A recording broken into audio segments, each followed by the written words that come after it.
I'm Ken Smith. Welcome to this special episode of the Florida Lighthouses Show.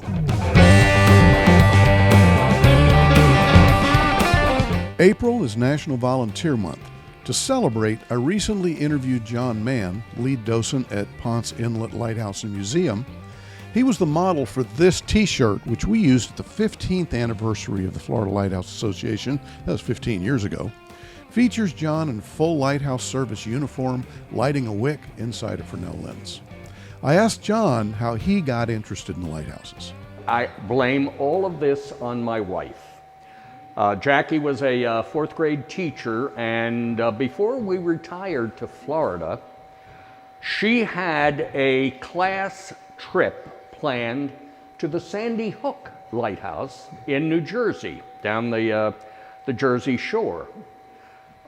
Since it was going to be a Saturday that we would explore Sandy Hook and the lighthouse, she begged me to drive her down the Garden State Parkway, since we lived about an hour and a half away in the Jersey Hills.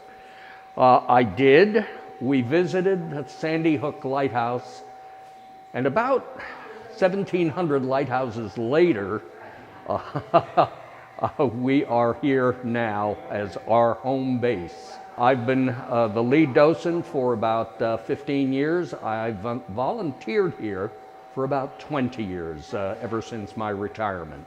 As the lead docent, I'm semi-administrative and also get right down there and control that group of first or second graders. So I do a wide variety of things. I do a lot of writing because of our travels and because this has become a lifetime research habit with me. I do a lot of outreach for the Lighthouse, in addition to a lot of our programs here at the Lighthouse.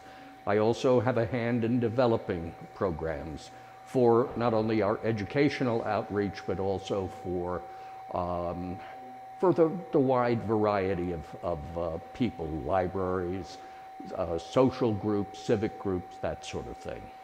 Now, we call ourselves lighthouse people, and what that means is we're into the preservation and restoration of historic lighthouses.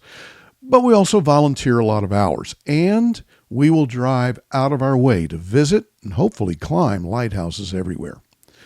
John is at Ponce Inlet, Florida's tallest lighthouse, and their museum is one of the best around. It's worth visiting. It includes a world-class collection of lighthouse lenses. This is probably the most amazing collection of Fresnel lenses, with the exception of the Scottish Lighthouse, the Museum of Scottish Lighthouses in the world. These are the brainchild of Augustin Fresnel, the French engineer who invented or came up with the concept. And this, of course, makes light travel. It focuses and makes light travel, and that's what you want at the top of a lighthouse. The importance of this collection is it is one of the largest collections, and also, with the exception of the second order, there are, 7 orders actually, or 8, or depending upon the historian that you talk to, that we have copy or one of each order, except for a second order.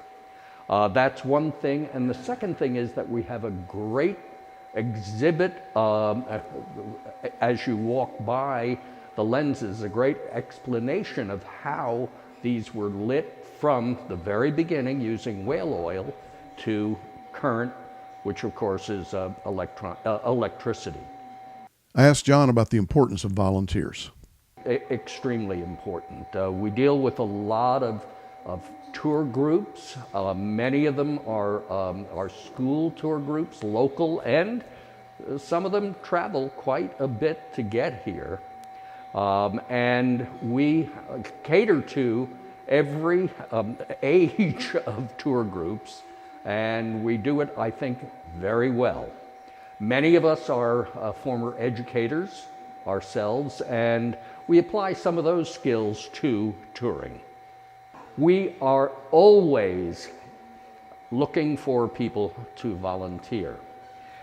It is a great group of about 35 people, many various occupations, former occupations. A lot of us are retired, but extremely convivial. Take a lot of time to do research and share research with each other, and there's a pretty fun group too. There are about 18 to 20 lighthouses in Florida that are open to the public to visit, and many are open for climbing. All rely on volunteers.